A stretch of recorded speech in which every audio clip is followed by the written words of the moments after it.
Hello student, welcome to my channel Saravan lecturer. आज हम लोग जो क्लास 10 साइंस का बहुत सारे महत्वपूर्ण प्रश्न देखने वाले हैं जो 2022 बोर्ड एग्जाम में जरूर पूछा जाएगा। और ये वीडियो आप लोगों के लिए बहुत ज्यादा इंपॉर्टेंट है क्योंकि ये क्लास 10 साइंस का सबसे ज्यादा इंपॉर्टेंट वीडियो है। वीडियो को लास्ट तक देखना, वीडियो को लाइक कर देना, चैनल पर नया हो सब्सक्राइब कर लेना, ठीक है। और बोर्ड एग्जाम की तैयारी आप लोग अच्छे से करो क्योंकि आप लोगों का बोर्ड एग्जाम बहुत ही ज्यादा नजदीक है। ऐसे में आप लोग तैयारी अच्छे से करो, सारे सब्जेक्ट को आप पढ़ते रहो लगातार, ठीक है। जैसे हम लोग पहला जो देखेंगे वो ऑब्जेक्टिव क्वेश्चन, जितने भी आपके ऑब्जेक्टिव क्वेश्चन है उसको देखने वाले हैं आपकी बोर्ड एग्जाम के लिए जो मोस्ट इंपॉर्टेंट है, ठीक है। पहला प्रश्न आप लोग देखो क्या लिखा हुआ है। Fe2O3 plus 2Al gives out Al2O3 plus 2Fe। अब यहां आपको क्या बताना है, जो ऊपर दी गई अभिक्रिया है किस प्रकार की है। देखो, आपकी कई प्रकार की अभिक्रियाएं होती हैं, जैसे आपका संयोजन अभिक्रिया, द्विविस्थापन अभिक्रिया, एंड विस्थापन अभिक्रिया, वियोजन अभिक्रिया और सारी अभिक्रियाएं, उष्माक्षेपीय अभिक्रिया, उष्माशोषी अभिक्रिया, रेडॉक्स अभिक्रिया, अपचयन अभिक्रिया, उपचयन अभिक्रिया। लेकिन यहाँ आपके ऑप्शन ए है संयोजन अभिक्रिया, बी ऑप्शन है द्विविस्थापन अभिक्रिया, सी ऑप्शन है विस्थापन अभिक्रिया एंड डी ऑप्शन है वियोजन अभिक्रिया। तो ये जो अभिक्रिया आपकी दी हुई है ये कौन सी अभिक्रिया है? तो ये जो आपकी अभिक्रिया है ये विस्थापन अभिक्रिया है। क्यों?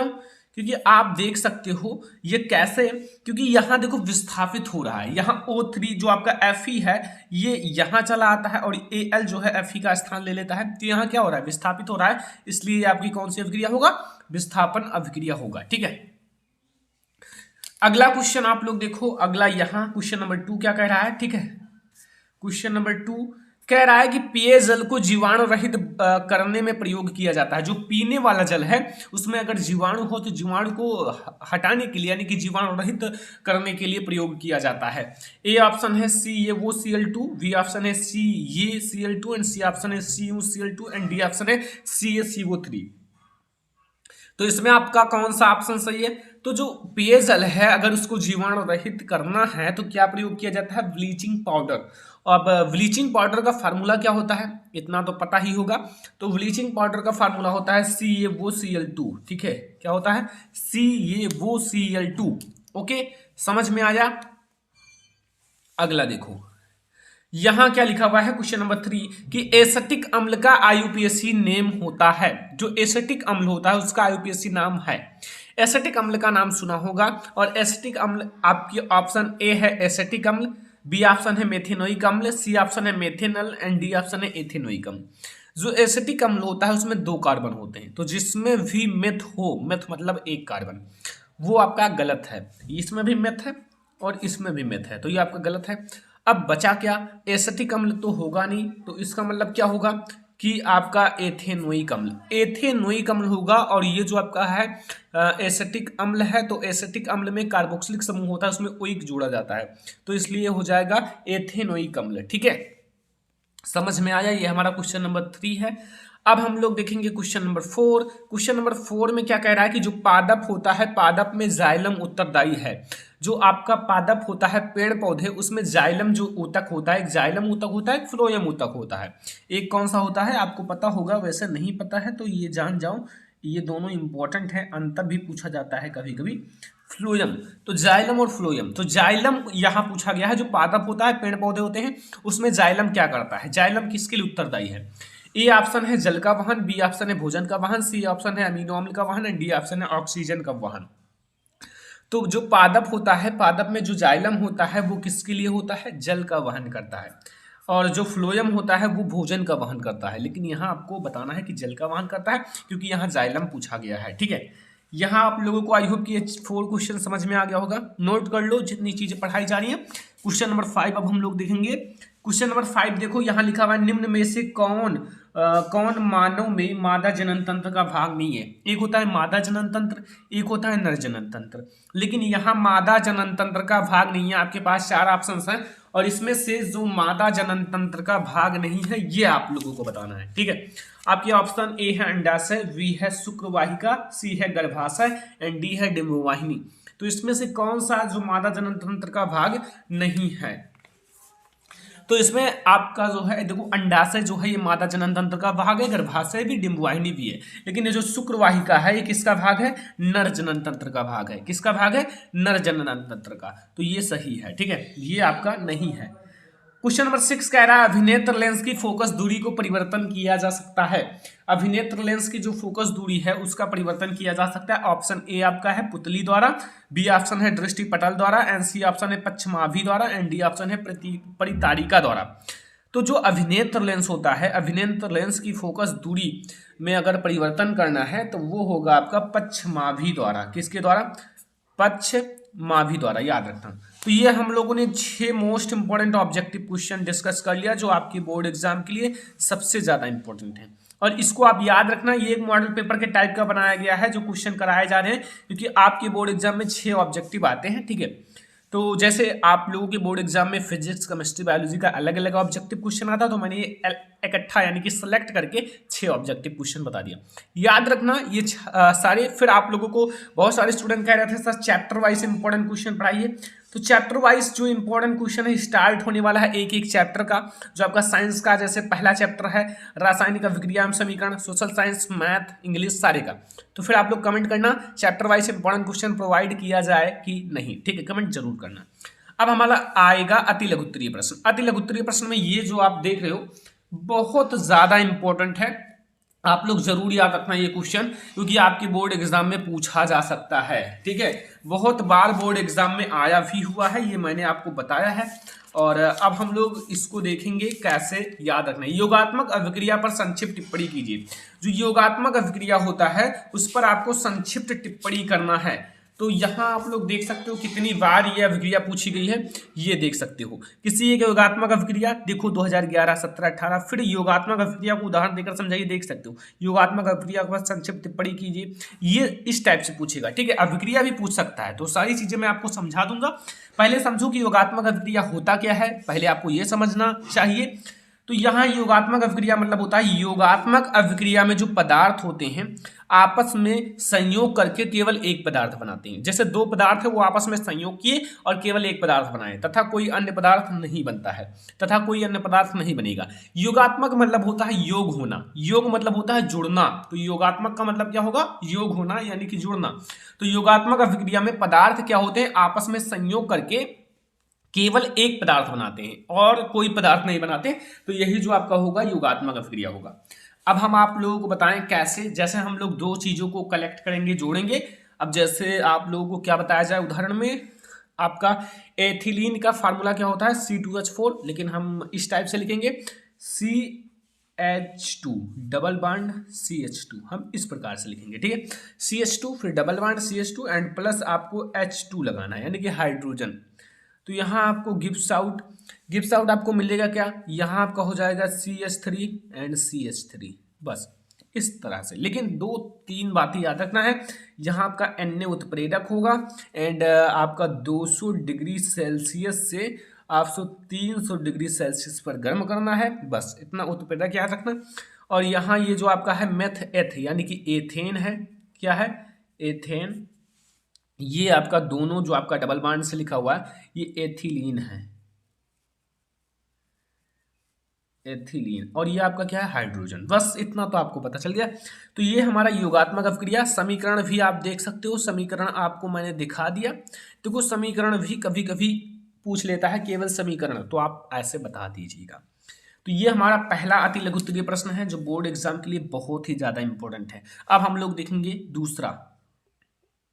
दूसरा नंबर। आप लोग देखो ये बहुत ज्यादा VIMP है और बहुत सारे बच्चे इन सारे प्रश्नों में गलती करते हैं, इस टाइप के प्रश्नों में, तो थोड़ा सा ध्यान से देखना। हमारे आमाशय में अम्ल की क्या भूमिका है? देखो हमारे आमाशय में अम्ल पाया जाता है, बट अम्ल क्यों पाया जाता है ये बताना है कि हमारे आमाशय में अम्ल की क्या भूमिका है। तो अम्ल की भूमिका है वो क्या है अभी पता चल जाएगा। देखो जो हमारा आमाशय होता है, हमारे आमाशय में हाइड्रोक्लोरिक जो होता है अम्ल का एक अम्लीय माध्यम तैयार करता है। देखो हाइड्रोक्लोरिक अम्ल का मतलब HCl, H मतलब हाइड्रो और Cl मतलब क्लोरिक यानी कि हाइड्रोक्लोरिक अम्ल। देखो HCl जो होता है यानी कि हाइड्रोक्लोरिक अम्ल जो होता है हमारे आमाशय के अंदर एक अम्लीय माध्यम तैयार करता है। अम्लीय माध्यम तैयार करता है जो पेप्सिन एंजाइम की क्रिया में सहायक होता है। जो पेप्सिन एंजाइम है उसकी क्रिया में सहायक होता है, उसमें ये जो अम्ल होता है ये सहायता करता है। और आपको पता है कि अम्ल जो होता है वो कीटाणुओं को नष्ट करता है, तो जो भोजन में कीटाणु होते हैं उसको नष्ट भी कर देता है ये HCl यानी कि हाइड्रोक्लोरिक अम्ल। ठीक है, तो यही जो है हमारे अमाशय के अंदर अम्ल की भूमिका है। फर्स्ट जो पेप्सिन एंजाइम की क्रिया में सहायक है, और सेकंड जो भोजन की कीटाणुओं को नष्ट करता है। ये है आपका हमारे अमाशय के अंदर जो अम्ल की भूमिका। ठीक है, समझ में आया? आई होप कि आपको समझ में आ गया होगा, कोई भी दिक्कत नहीं होगा। ठीक है, हमारा प्रश्न नंबर 3 क्या कह रहा है, यहां देखो, किस रंग के प्रकाश के लिए कांच का अपवर्तनांक अधिकतम और न्यूनतम होता है। देखो किस रंग यानी कि कौन सा रंग है जो प्रकाश के लिए कांच का अपवर्तनांक अधिकतम यानी कि अधिक तथा न्यूनतम होता है। यहां पूछा गया अपवर्तनांक। अगर तरंग दैर्घ्य पूछा जाए तो ठीक इसी का उल्टा होता है। अपवर्तनांक क्या होगा कि बैगनी रंग जो होता है, उत्तर देख लो,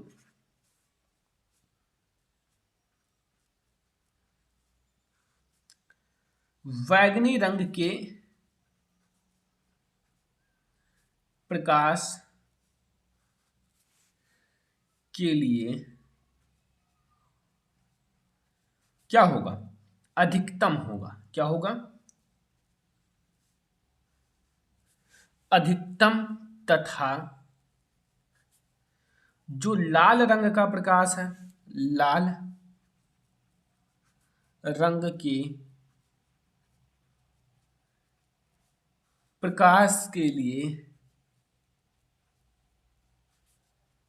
न्यूनतम होता है।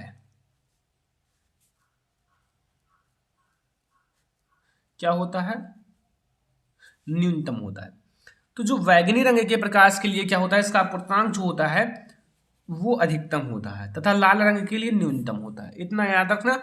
अगर तरंग दैर्घ्य पूछा जाए तो लाल रंग का क्या होगा, अधिक होगा, और बैगनी रंग का क्या होगा, कम होगा। ये हमारा क्वेश्चन नंबर 3 है जो आपके बोर्ड एग्जाम के लिए बहुत ज्यादा इंपॉर्टेंट है। एक लघुत्तरीय प्रश्न समझो जो बोर्ड एग्जाम में बहुत ज्यादा इंपॉर्टेंट है और बोर्ड एग्जाम में बहुत बार पूछा गया है, और बहुत सारे स्टूडेंट को ये समझ में नहीं आता। आज मैं आपको बताऊंगा जो डीएनए होता है और आरएनए में अंतर। डीएनए का नाम आपने सुना होगा और आरएनए का भी नाम सुना होगा। डीएनए क्या करता है, जो अनुवांशिकी का कार्य करता है, अनुवांशिक पदार्थ का कार्य करता है हमारे अंदर भी।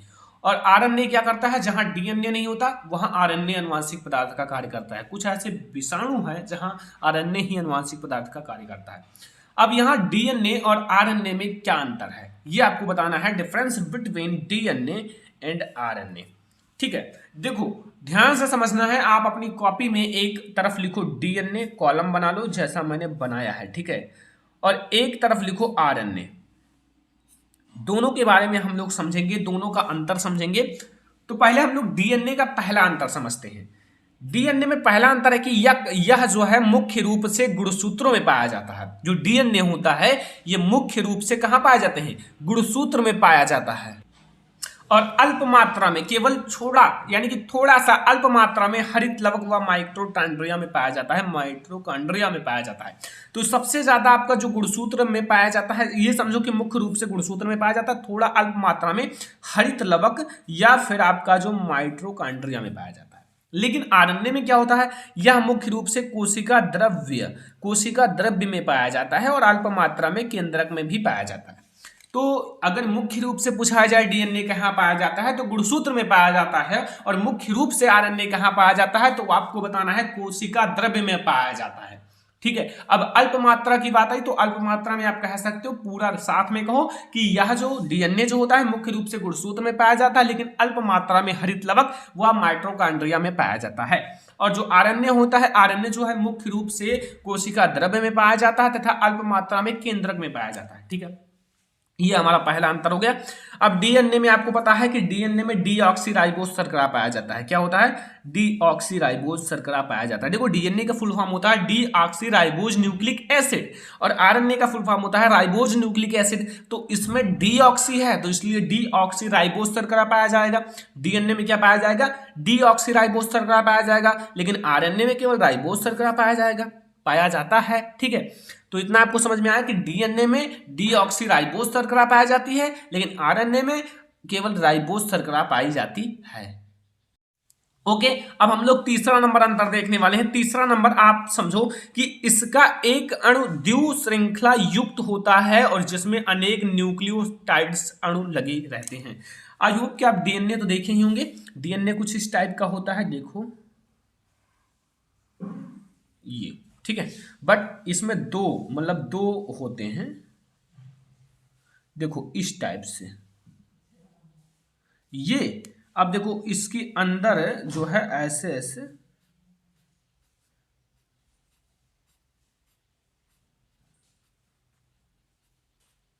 ये क्या होते हैं, इनके अणु जो होते हैं द्विकुंडलित होते हैं, यानी कि द्विश्रृंखला युक्त होते हैं। देखो ये द्विश्रृंखला है ना, ये एक श्रृंखला, ये एक श्रृंखला है रस्सी के आकार का, तो ये द्विश्रृंखला युक्त होते हैं, ठीक है। एंड जो इस अनेक न्यूक्लियोटाइड्स अणु से लगे होते हैं, और इसका एक अणु मतलब एक ही श्रृंखला युक्त होता है, मतलब श्रृंखला अणु जो होता है श्रृंखला युक्त होता है, एक ही होता है, और इसमें जो है न्यूक्लियोटाइड्स लगे रहते हैं, वही सेम है। और इसके जो नाइट्रोजन क्षारक हैं एडेनिन, ग्वानिन, साइटोसिन व थाइमिन है। और इसके जो नाइट्रोजन यानी कि आरएनए के जो नाइट्रोजन क्षारक हैं वो एडेनिन, ग्वानिन, साइटोसिन एक जैसा है, लेकिन एक बदला है, थाइमिन के स्थान पर क्या पाया जाता है, यूरेसिल, बस इतना। तो ये चार अंतर अगर आप तैयार कर लेते हो तो कभी भी आपको डीएनए आरएनए में अंतर गलत नहीं होगा आपका बोर्ड एग्जाम में, अगर ये चार लिख दोगे। फुल फॉर्म भी आप इसी में लिख देना। डीएनए का फुल फॉर्म होता है deoxy ribose nucleic acid, RNA का फुल फॉर्म होता है राइबोज न्यूक्लिक एसिड। तो यहां से आपका पांच पांच अंतर तैयार हो जाएगा दोनों का, कोई दिक्कत कोई कंफ्यूजन तो नहीं है। तो पांच पांच अंतर अगर आप तैयार कर लोगे तो उस दिन से आपको डीएनए आरएनए में कोई दिक्कत नहीं रह जाएगा। देखो जो भी टॉपिक पढ़ो बिल्कुल क्लियर पढ़ो, कोई दिक्कत नहीं है, झाम न रहे कि यार बाद में फिर से पढ़ना पड़े, एक बार पढ़ लो बस, ठीक है। तो ये हमारा हो गया लघु उत्तरीय प्रश्न। अब हम लोग एक इतना ज्यादा इंपॉर्टेंट दीर्घ उत्तरीय प्रश्न देखेंगे जो बोर्ड एग्जाम में आने का रिकॉर्ड तोड़ चुका है, ठीक है। दिखा सकते हैं आप लोगों को, देखो यहां देखो 2013, 14, 16, 20, फिर 2011, 12, 2013, 2014, 15, 16, 17, 18, 2017, 18, 2020, तो ये बहुत बार आ चुका है, ठीक है। तो इसको हम लोग बहुत अच्छे से समझने भी वाले हैं। लिखा हुआ है एस्टरीकरण से आप क्या समझते हो, ऐसे में आप टिप्पणी भी कर सकते हो, आता है, लेकिन केवल एस्टरीकरण, लेकिन अगर इतना बड़ा आएगा तो लॉन्ग में आएगा, ठीक है। एस्टरीकरण से आप क्या समझते हो, उदाहरण सहित स्पष्ट कीजिए। एथिल एसीटेट के जल अपघटन की समीकरण दीजिए।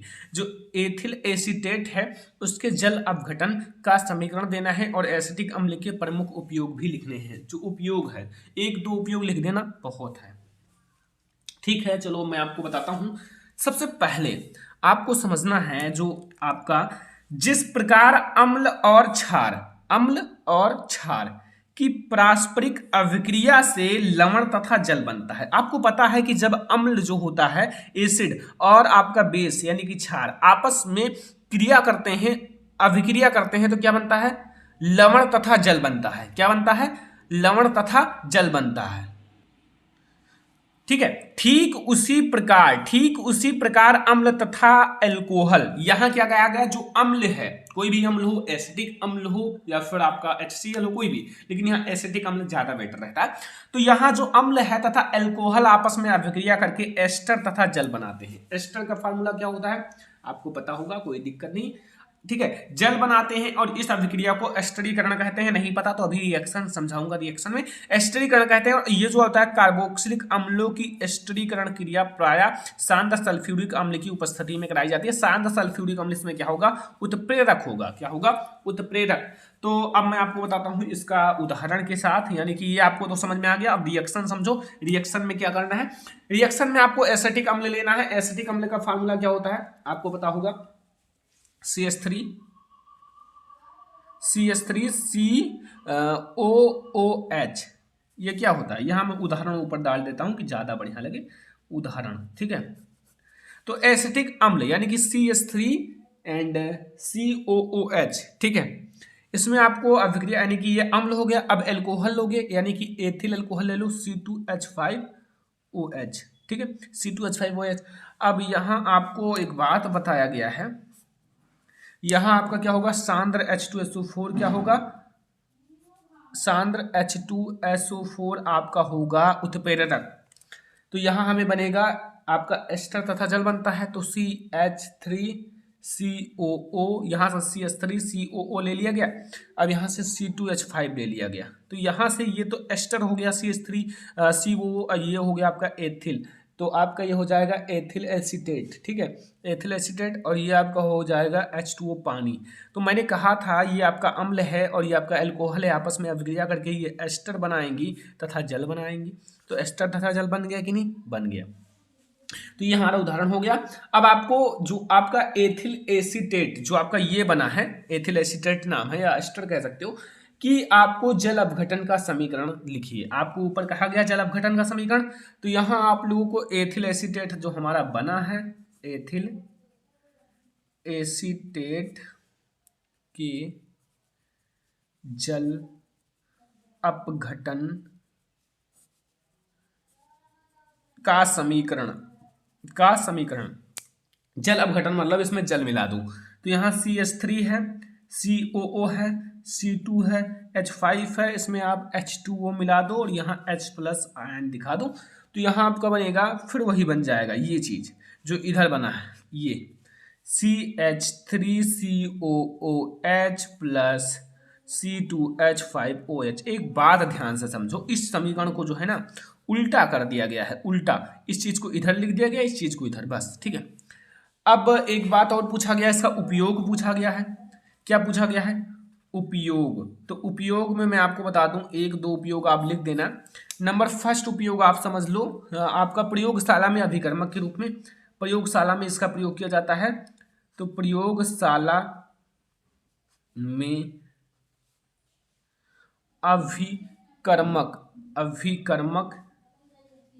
अभिकर्मक के रूप में, ठीक है। तो ये हमारा पहला हो गया।